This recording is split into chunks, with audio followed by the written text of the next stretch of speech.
Aku nak tunjuk satu tali yang aku baru beli daripada Si Hunter guys. Yang ni nama dia Black Arrow. Okey, yang ni tali daripada Si Hunter, nama dia Black Arrow. Yang ni tali 8 sulam.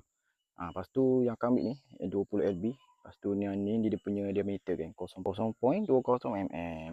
Yang ni memang sesuai lah kalau nak buat setak haruan ataupun nak buat setak toman. Untuk tali ni datang 150 meter. Yang ni panjang kan. 150 meter ni panjang. Korang boleh sumbat 2 biji reel. Untuk pertama sekali korang yang pakai reel yang jenis spool yang tak berapa nak dalam macam Brandy. Okey, yang ni dia punya spool dan dia punya tali. Ini ada dia punya nama lah. Okey, kita tak nak tengok yang tu. Kita tengok yang ni, dia punya tali ni. Okey, kalau korang beli tali Si Hunter ni, korang dapat dia punya seal macam ni lah. Dia tulisan Si Hunter dekat situ. Tapi yang ni tak penting pun, kita nak tengok tali dia. Okey, yang ni tali Si Hunter Black Arrow. Macam nama dia lah, black.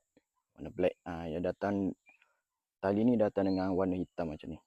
Yang ni sesuai lah kalau korang nak pakai untuk main bottom ataupun nak buat casting.